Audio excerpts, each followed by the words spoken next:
This conference will now be recorded. Okay, good. Everybody can say hello to those who are here in person. Okay.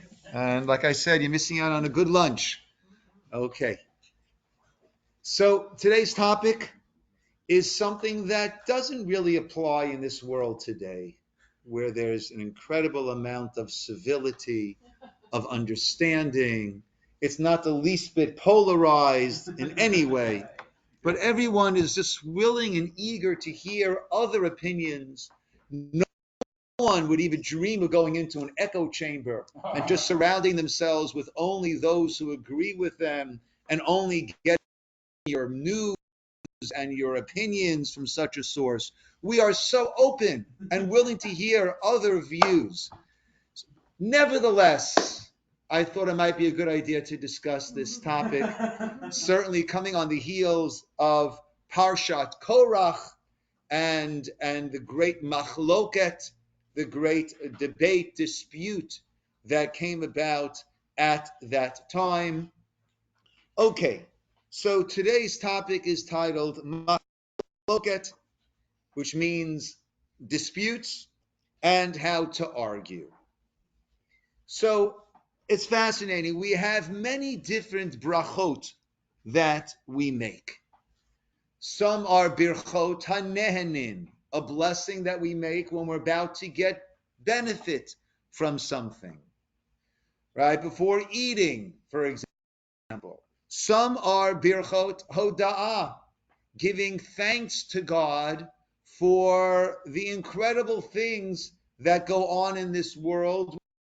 All have an impression, make an impression on us. There's a blessing on thunder, on lightning, on seeing the oceans, on seeing a great mountain, on all these things. There also is a blessing that is made. Tana Rabbanan, source number 1, the Gemara in Brachot teaches us, Haroa uchluse Yisroel, one who sees the multitudes of Israel. Omer, he makes a blessing, Baruch Ata Hashem Elokeinu melech haolam, Chacham Harazim, that you know all the secrets. Ein da'atam domez elizeh, that their thinkings, their viewpoints are not domeh, are not the same, are not equal one to another. Ve'ein parts of fein domin zelazeh, and their faces, their appearances are unlike one another. Okay. Why is that something for which we want to give praise to God? Why are we praising God that everyone looks different, everyone sees things differently? What would you say, my friends? Why is that something for which we have a bracha, a blessing? Praise the Lord. Thank Baruch Atah Hashem. Praise you, God. Or increase this more, God. That we have chacham harazim. You understand, God, that we have all these different viewpoints. Why is that so important? It's a secret. Huh? It's a secret. Well, let's try to open up the secret then, Sam. Why is that something that is so important that it merits a bracha, a blessing? Okay, where each of us has a part of God in us, and therefore we get to see different aspects of God through everyone's ideas. Good. Well, what I'm aware of in my very small knowledge of the Torah, you don't mix linen and wool. You don't hitch up a mule and an ox together. Okay. There seems to be a rejection of differences. Okay. All right. So Bruce is bringing up that there are certain places, mitzvah in the Torah, which rejects a mixing of the two, right? You mentioned linen and wool, and shatnez clothing, and hitching up different animals. I might even add milk and meat, right? Is probably towards the top of the list. Okay, so we'll have to see. Okay, so you raise an interesting point, right? Maybe we should have this homogeneity, not such a word, but homogeneous state that we need to be in. But we'll come around to that. I hear that. But this bracha is clearly of seeing merit in a wide view of opinions. Okay? So Sam said that we're each a part of God that gives us that glimpse. Yes, Linda. Well, number one, I think we'd be bored to tears if we were all exactly the same. Okay. We would not have progressed in any way because we would all be thinking exactly. Okay. So Linda said that if everyone thinks the same way, then there is no progress, there is no innovation. Okay, good. Any other ideas out there? So I would take Sam's idea in a little less Kabbalistic view and just say that we all see things, we are all prisoners to a certain degree of our own perspective. And it's so hard to see another viewpoint. But when someone else offers another view and we're open to listening to that other view, that widens the field and gives us a whole different perspective, very often sometimes better than ours. I would say almost often expanding our view and keeping us away from any tunnel vision. I went to my ophthalmologist this morning and he dilated my pupils. So if I'm looking at you with wide eyes, right, don't take it personally. You haven't said anything that's strange. A little hard for me to still see everything over here, right? So bear with me, but I'm not giving you an incredulous look with wide eyes. So there is benefit towards hearing the views of others, right? You go to a Beit Midrash, you go to a Torah study hall. It's not a silent library where everyone is buried in their own book, in their own thoughts, in their own reading, in their own writing.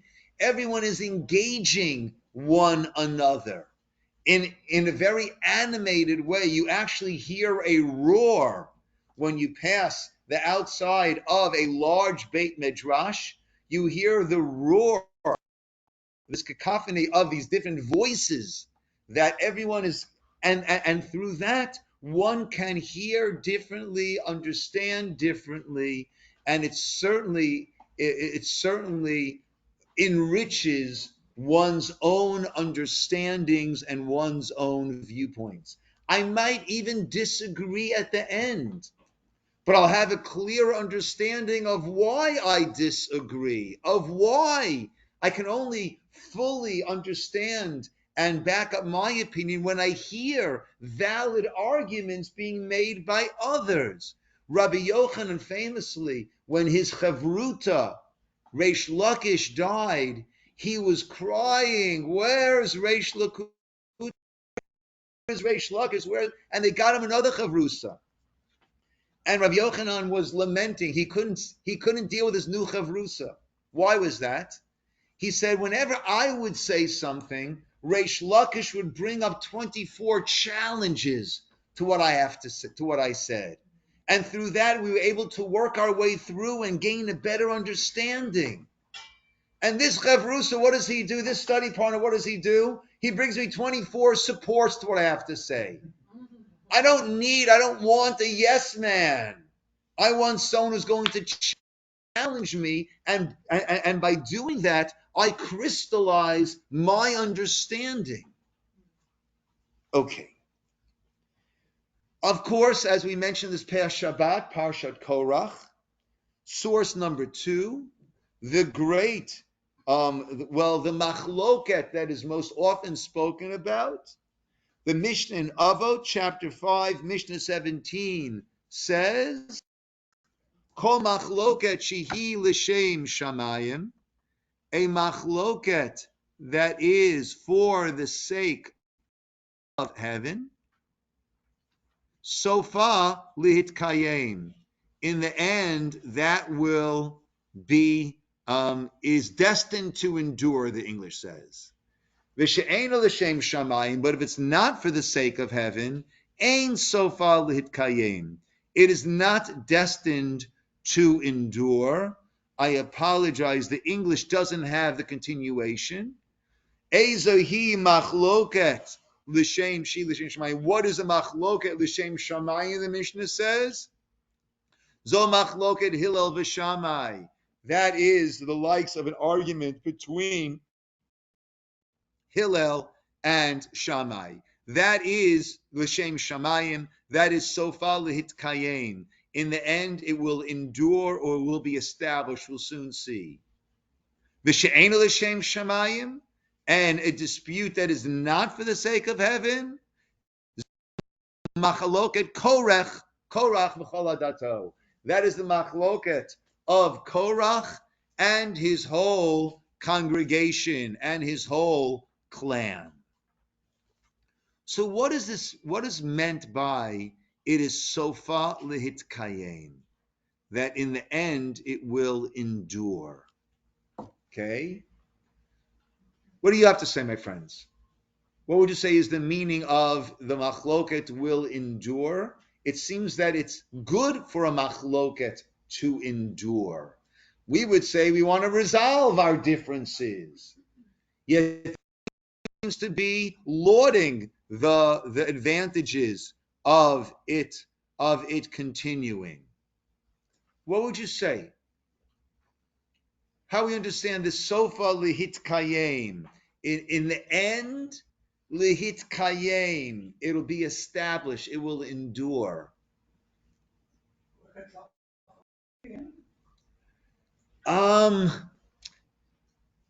Okay, so Basil wants to say almost the opposite.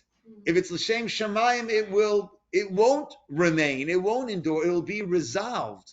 So maybe Basil understands sofa lehitkayim, it will become kayam, it will become firm, it will become established, will reach a good conclusion.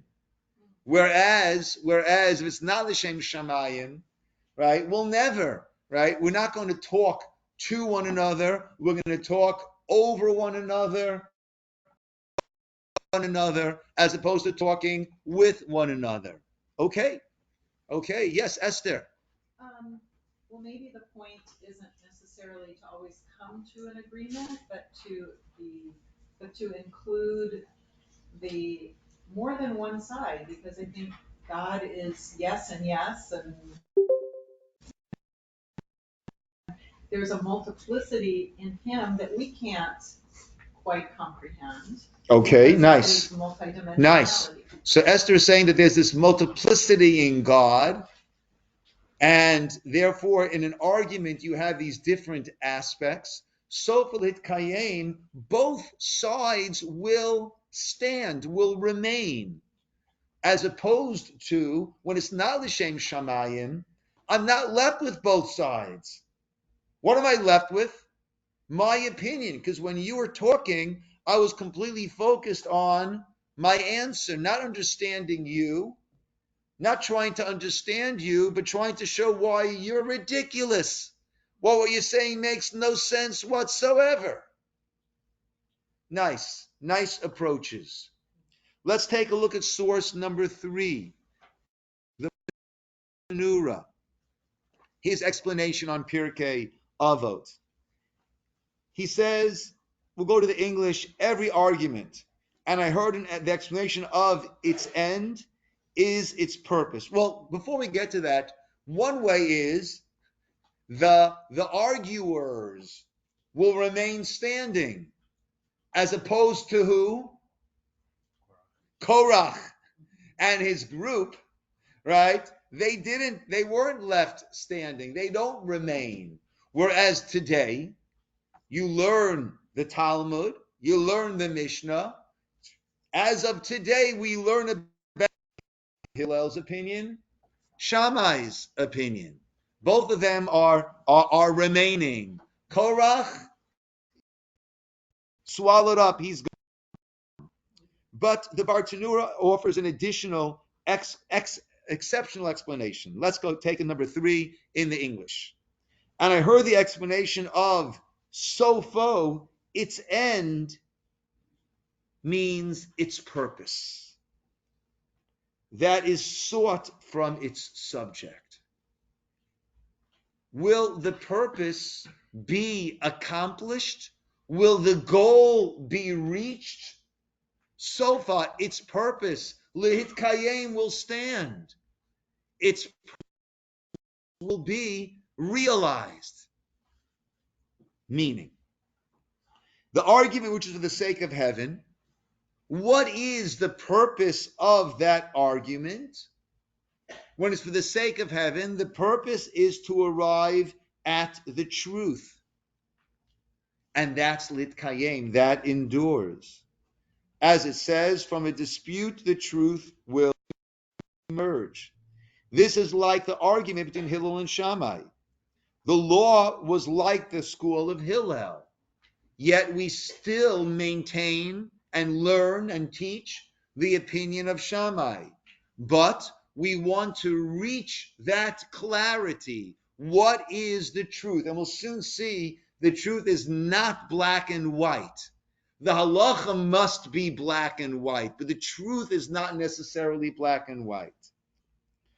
And the argument which is not for the sake of heaven, its desired purpose is to achieve power and the love of victory. I want to win. It's very interesting when you have debating classes in high school, right? So no one knows which side of the argument they're going to be given. And then they have to argue either this point or the opposite, right? And it teaches one to argue convincingly, no matter what side of the argument you have. And I don't know if that's doing such a service when you think about it. That is an attorney's job. Well, it depends what sort of law one is practicing, right? Right? And I'd say even a defense attorney, his job is to show, even though he might think that this person is guilty, but his job is to show that there are some doubts. It's not ironclad.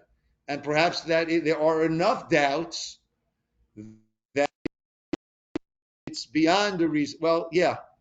But when right? Now, one is learning to argue your point till the bitter end, no matter what, right? And from a Jewish point of view, we are meant to argue to try to find the truth. But when one does find the truth, the Gemara quotes a pasuk actually from the end of this week's parsha, that there is this milchama, there is this battle, and then vahav besofa. But in the end of the battle, there's love. Meaning, Talmidei Chachamim, people learning Torah, they're going at it. And it's, like I said, there's a roar coming from outside the Beit Midrash, and they're going at it. But in the end, what is there? There's vahav, there's ahava, there's love at the end. Why? Because we came to a conclusion. And your point, you're right. And I appreciate that you showed me that my way of thinking was lacking, that my approach was not what it needed to be. So that is the sofa lit kayem. What is the goal that we are going for? If the goal, like Korach, is power or victory, I want to win the debate. So maybe in a debate class, fair enough, you're learning some skills. But in life, if the point is power or victory, then it's not going lihitkayem, it's not going to endure, because we're not talking with one another, we're talking over, we're talking through one another.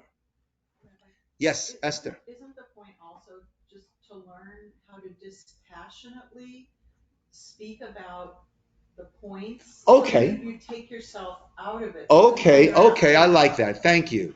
Right? Esther has to the higher standard. Okay, Esther has validated that there is what to be gained from the high school, college, etc. debate, and that is when I learn to argue either side, I learn to remove myself from it and try to work. Very often, our arguments are so colored with our own personal leanings and prejudices that really guide our talk. And in these debates, perhaps it teaches you to deal with the topic dispassionately and try to find merit for either side. Yeah, that's very good. And there's another very positive side to these debates. We have to, right, because nothing is black and white. So it teaches us to be able to see and hear the positive aspects of either side of an argument. And that's a very worthwhile skill to have attained, because that way, hopefully, when I do argue with someone, I'm open towards hearing the other side of the argument, the points this other person has to make. Nice, thank you. I disagree. Yes, It's Basil. always black or white. I'm sorry? There's no gray area. It's not a gray. Are you being facetious? No, seriously. So Basil's saying it's always black and white. Always the right and the wrong. In between is always something gray. It's a compromise. It's something, but I believe there's always a black and there's always a white. Okay, I disagree with you on that, Basil. Basil said there is no gray. There's either right or there's wrong. Okay, so if I would take that approach whenever there is an issue, right, whether there is a marital issue or there is an educational issue, right, I would not be the least bit effective in talking with anybody. Whenever there's a dispute, whenever there's a machloket, this is this one side, that one's that one, he did this, she does this. I'm not saying It's always somewhere in the middle. Is it 55-45? Is it 60-40? don't get me wrong. My opinion is the black. Next opinion is the white. Because it may not be right. The right opinion is always black or white. So when you can make a compromise. I'm saying even short of a compromise, Basil, when it comes to arguing one side or the other side, there are valid points that each one has. Which one wins out? That one side will be more convincing. And like when it comes to halacha, so there we have to say either you shall or you shall not, right? You must or you must not. But when it comes to the understandings behind it, we'll see tomorrow. We'll see tomorrow shortly. Yes, Linda. I just wanted to say that we have such limited brains. We can't completely understand Hashem or His world. All we can do is try to see it the best we can and have other people help us see it the best that we can. Yeah. So 1 second. I'm sorry. Did we lose the sharing screen? Oh, that's what happens. When I go back to this, that's what happens. Okay. Now I understand what's happening over here. Okay. Okay. So my friends who are streaming, either I get to see you, right?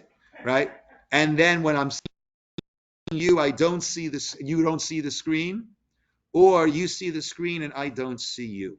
Okay? So that is a choice. But it's good for me to be able to see you also in case any of you want to make a point. Okay. Let's go. This whole idea of l'shem shamayim, for the sake of heaven. That's an interesting term, right? So we take it to mean, l'shem shamayim, for God's sake, for the sake of heaven, with altruistic motives. And that's basically roughly true. But there's a deeper meaning when we say l'shem shamayim. Shame, what does shame mean? Name. The name. So a machloket needs to be, the Kli Yakar will explain, like the name shamayim. Like the name that we give for the heavens. Which name do we give for the heavens? The name we give for the heavens is shamayim. The machloket needs to be like the name shamayim, like the name which we give to the heavens. And he explains, Lo ratza Hashem shikra b'shem rakia. God did not want the heavens, the sky, to be called by the name rakia. Hamoreh al masach, hamavdil uvein achim yafrid. Rakia comes from the idea of something which separates, which keeps apart. The nikra b'shem shamayim, rather the word, the name that was given to the heavens is shamayim. Why? Hamora al hashalom. That manifests the idea of shalom, of peace. Why? Ki shamayim nigzar milashon esh mayim.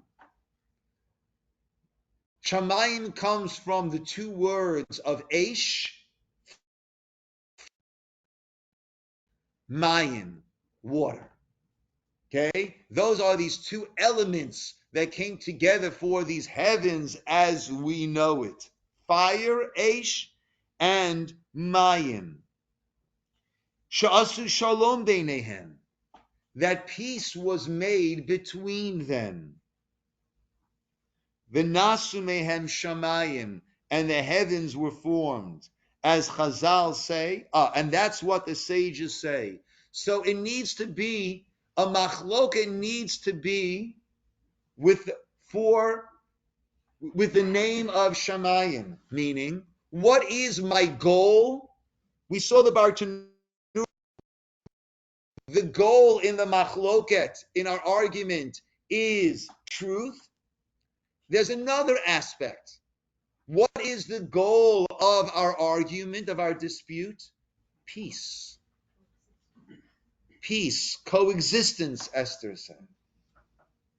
Peace between us. Right? If I can't talk to you because you are X or you are Y, then there can't be peace between us. The pasuk says, "Lo tisna et achicha bilvavecha." Before it says, "V'ahavda l'reacha kamocha," love your neighbor as yourself. It says, "Do not hate your brother in your heart." Rather, Ramban says, rather, what should you do? Talk to the person. Sit down with the person. I'm upset with you because you did this, or it seems you did this, or you said this, you didn't say this, you didn't do this. And very often we'll find out that there either misunderstanding or there was a reason why. If we can air it, then the example I love to give, I was at a shiva, meaning this is years ago, and the person saying Kaddish, the mourner who was saying Kaddish at their own home had difficulty going at a faster pace. So I turned to some of the other people who were there visiting, very kindly visiting, and they were also saying Kaddish. I told them to slow down because this person was struggling with the pace. Thankfully, someone came over to me and said, Rabbi, I'm sorry to tell you this. And I always say, don't be sorry. I thank you for telling me these things. It's important for me to know these things. But so-and-so is very upset with you.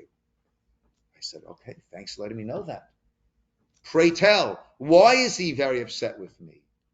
Because when he was saying Kaddish for his own mother, father, whatever it was, at the mourner's house, you told him to shush up.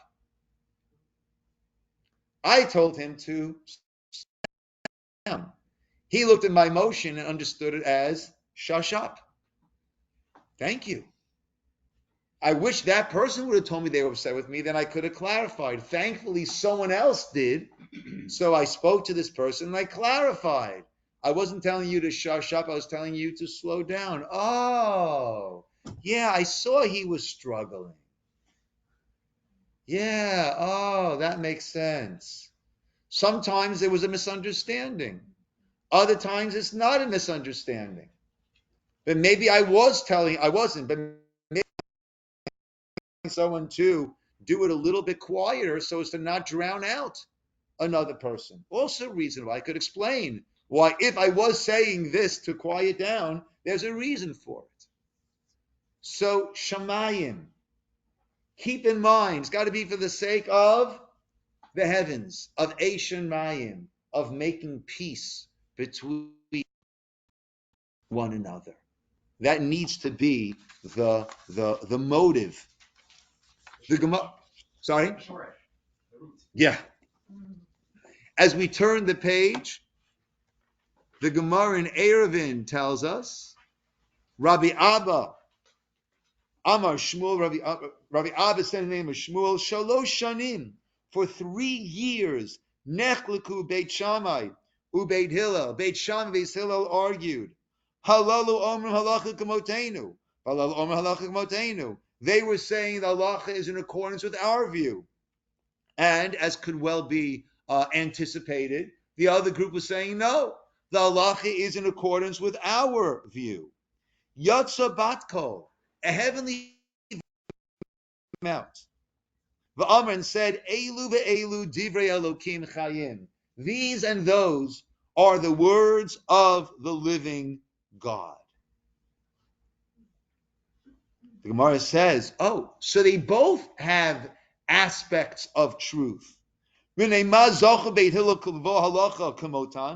that's the case, so how did Beit Hillel merit that the halacha was established according to them? Because they were nochin, they were pleasant. How does English say it? Agreeable.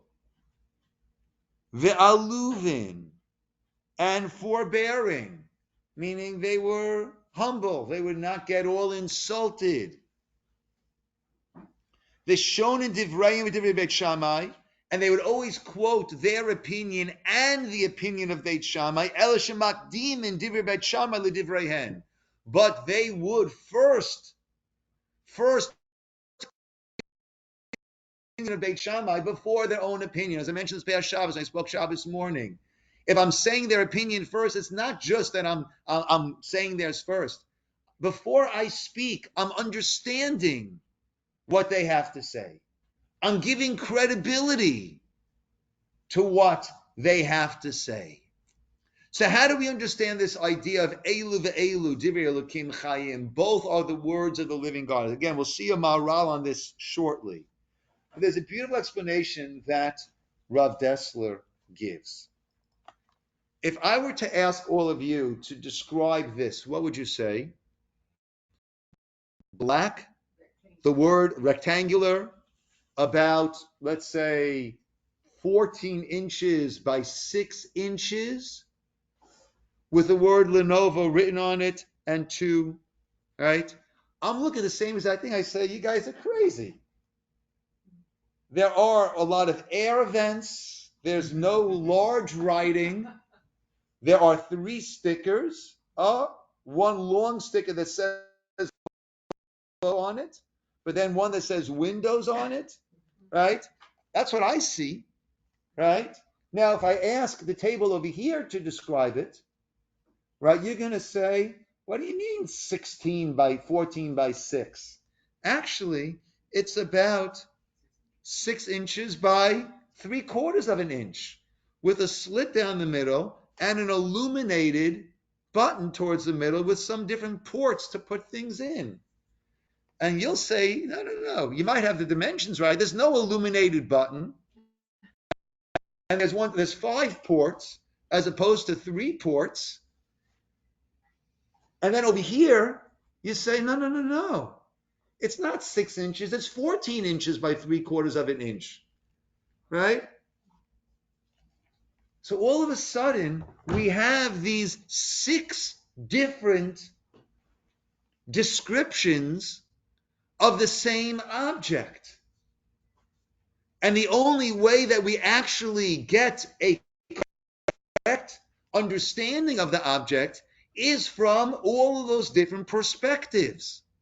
So then we see, oh, this side's like that side, this side, this side, that side, that side. Now we have an accurate description of this item only because we had all of those different perspectives, all those different vantage points from which to look at it. And therefore, yes, Elu ve'elu divrei Elokim chayim. They're all in look at L'Shem Shamayim, this Hillel Shammai dispute for the sake of heaven, for the sake of truth, for the sake of peace. Each one is saying something valid. But halacha needs to be, halacha becomes black and white. Do you do it? Do you not do it? But even so, how do I deal with those with whom I'm having that argument, the disagreement? Let's go down to number 7. The Mishnah in Yisroel. Beit Shammai matirin atzarat la'achim Beit Hillel osrim. Okay, this is a little bit of a complicated din that those learning Daf Yomi, we just finished the tractate of Yevamot. Yevamot is if a man dies leaving a wife and no children, so then that wife is somewhat connected to his brothers, and either they turn that connection into a full-fledged marriage called Yibum, or they sever that connection through something called Chalitza, and then she's free to marry anyone else. Let's say the man had 2 wives. Okay? So then, Chalitza or Yibum to one will handle the other. Let's say 2 brothers married 2 sisters. So the one who his wife, one of his wives, is the sister of the brother's wife. So of course, right, he can't marry 2 sisters. So what is the status of the other one? Beit Hillel says he can't marry the sister. He also can't marry the other rival wife. Beit Shammai says, no, he can. Ooh. According to Beit Hillel, it is absolutely forbidden. This is a brother's wife where there's no mitzvah. That is a union that will give forth a mamzer. Beit Shammai says it's perfectly fine. So now we have a very, very serious difference between them. According to Beit Shammai, it's permitted. According to Beit Hillel, kids from that union are considered to be mamzerim, illegitimate children. How do we deal with that? How do these communities coexist? So let's take it number 7. Beit Shammai permits the rivals, the wife to the brothers for marriage. Beit Hillel forbid them. Even though these prohibit and these permit, these disqualify and these allow, Beit Shammai did not refrain from marrying a woman from Beit Hillel, nor did Beit Hillel refrain from marrying a woman from Beit Shammai. When it comes to purity and impurity regarding different vessels, where these ruled pure, these ruled impure, they did not refrain from using utensils the other deemed pure. Rashi on that, Rashi on the Gemara on this, they did not prevent, even though the children of a rival who underwent Yibum according to Beit Shammai were mamzerim, illegitimate children according to Beit Hillel. Okay? Even so, I'm skipping the parentheses, I explained that already. Beit Hillel did not prevent themselves from marrying women from Beit Shammai, for they would let them know which women were children of rival wives, and they would stay away from them. When it came time to propose a shidduch, a partnership, a marriage, well, oh, you're from Beit Hillel, so no. that child would not be an eligible partner for you. But another child from another Beit Shammai family, oh, I think that would be a great match. Why don't they meet one another? Maybe it will work out.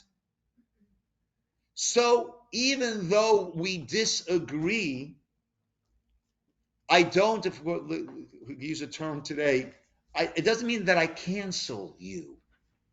It doesn't mean that if you're from this community, then forget about it, right? I can't have anything at all to do with you. I can't live civilly with you. No. When it is l'shem shamayim, we're truth. I look at you as a person who's seeking truth. And I'm a person who's seeking truth. We might come and agree, and we might not come and agree in that, but I'll respect you as a person who has a valid point of view, and you are seeking truth. A beautiful piece from the Maharal. Nothing is black and white at any time. The Maharal of Prague posits that both parties to a machlokas touch base with absolute truth. There are elements even of absolute truth to each side of a machlokas. For reality is not black or white. Things simultaneously have elements of tuma, to them, impurity, as well as elements of tara, purity. They have characteristics of being kosher and characteristics of being unkosher, based on, and this is something that Sam had mentioned before, and Esther also, and I think Linda also. Hashem is the master of all entities. And from him comes the composite world made of opposing properties. The Derech Hashem speaks about this. Everything that we do, every action that we take is comprised of so many different motives that go into it. Some of them very, very lofty motives, others less than lofty motives, we'll call it. When we're saying that, we say we should judge others favorably in order that God should judge us favorably. It doesn't mean we should give others the benefit of the doubt, because it doesn't make sense to say then God will give us the benefit of the doubt. God has no doubt. So judging others favorably is not the benefit of the doubt. It is focusing on positive aspects of their motives, of their actions, even though we know from ourselves that there's always a mixture. And if I will focus on the positives of others, then God will judge me favorably. He will focus on the positives of my motives. But there's always this mixture. Hashem is the master of all entities, and from him comes composite world made of opposing properties. The world is not so simple. It is composed of disparate aspects. God created everything, including anything that has two aspects to it. Halacha is part of this world. Only for halacha l'maaseh. So what should I, Rabbi, so what should I do? Just tell me, yes or no, kosher, non-kosher. For actual practice, one aspect is unquestionably more significant than the other. This is right. So there you have to decide this way or that way. But that doesn't mean that there aren't redeeming qualities in the other view. But if you have to decide A or B, black or white, you have to decide this or that. But there is this gray. There are positive and negative aspects in ourselves, in our opinions, in all that exists in this world. This is also true of the physical entities. Okay. Hashem created. Even though the entity might be a composite of many disparate elements, those elements are not there equally. One is more significant than the others. In 1962, in the concert world in Carnegie Hall, there was a very, very fascinating thing that took place. Leonard Bernstein was the conductor, the chief conductor of Carnegie.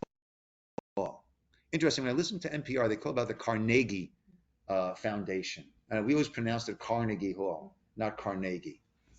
Either way. Carnegie's the right way. Yeah. Yeah. Well, from the East Coast, it's Carnegie. I guess over here it's Carnegie. I don't know. Whatever the case is.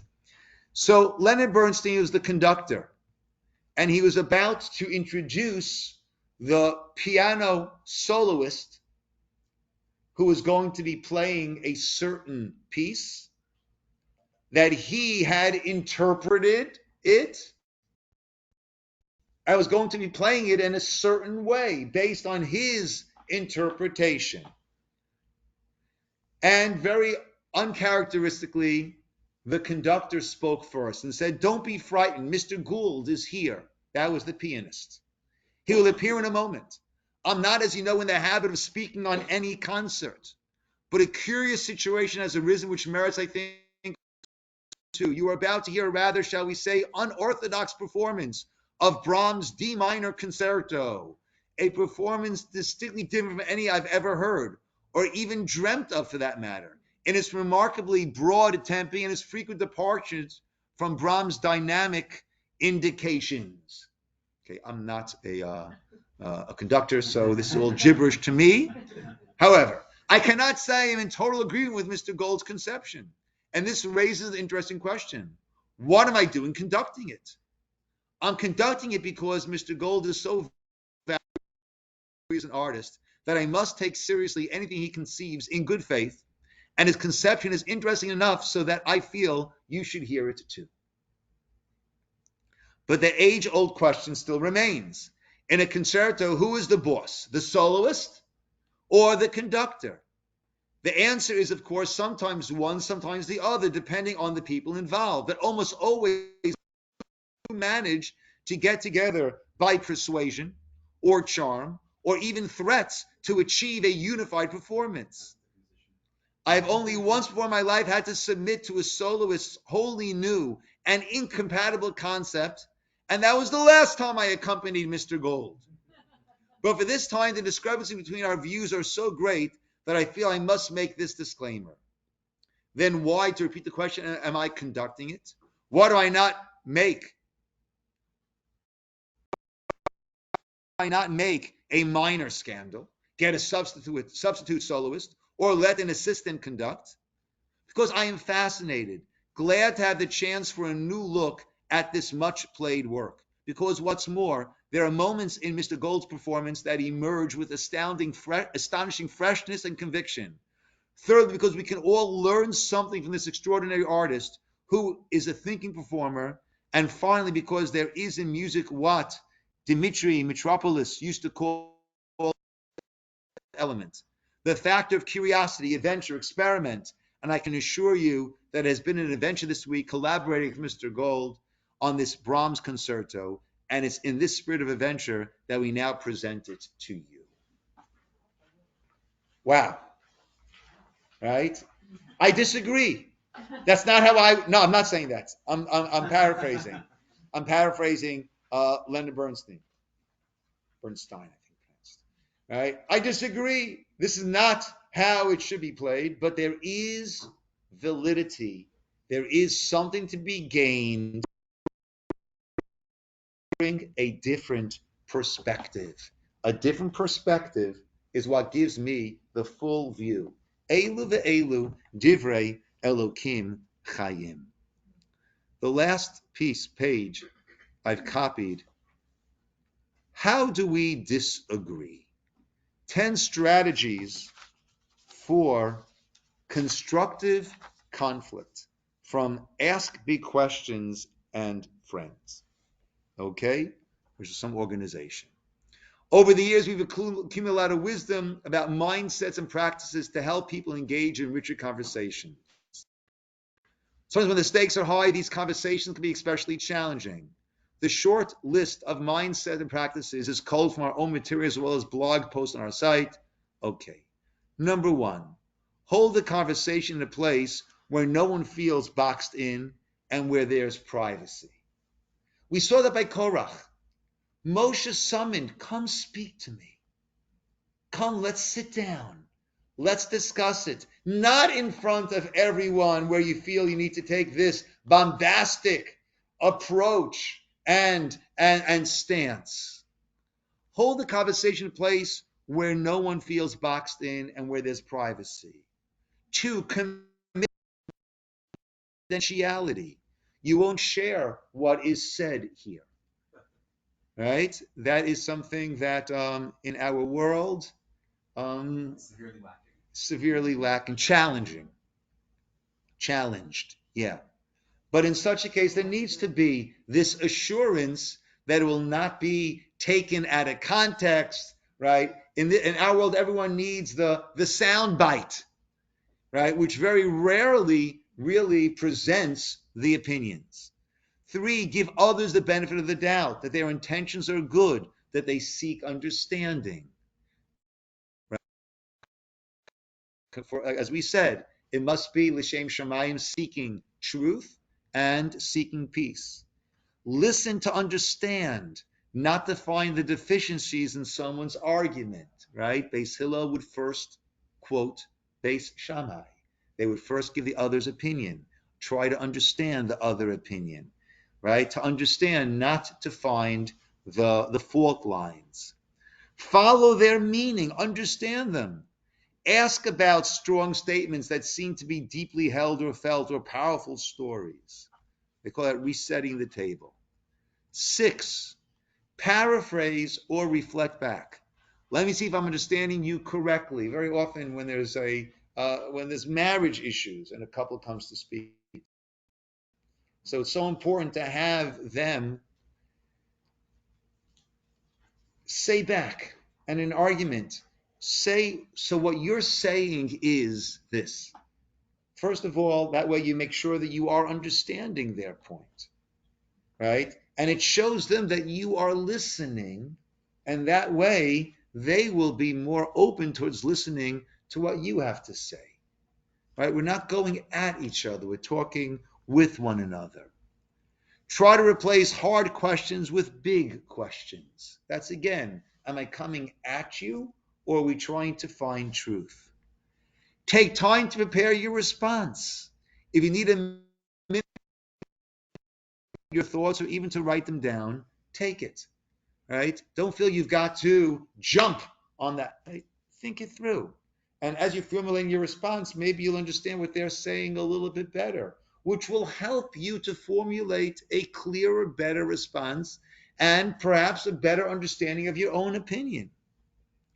Consider limiting your conversation to 2 issues. That's loading up the conversation with too many hard issues can inhibit growth. Right? Interesting. And I don't know what the 9 other is. Same question. Yeah. And number 10, remember to breathe. Right? So caught up in this. Right. You think a lot clearer when you're breathing, when you're calm, when you're measured. Right? That will encourage the other one also to do that. Invariably, once you're raising your voice, that's usually an indication that you're not so convinced of the validity, the strength of your points. So now you're trying to thrust it, impose it, force it on them, right? Take it slow, breathe, right? There are many different aspects, right? Certainly in the political world today, there are, many things that I think both the Republicans and the Democrats are doing in a ridiculous manner, right? And the problem is people feel the need to, well, I'm this, and therefore I got to swallow everything lock, stock, and barrel, or I'm that. And I've got to, as opposed to, as we say, working across the aisle is a term, and trying to find something that really makes sense more towards the middle.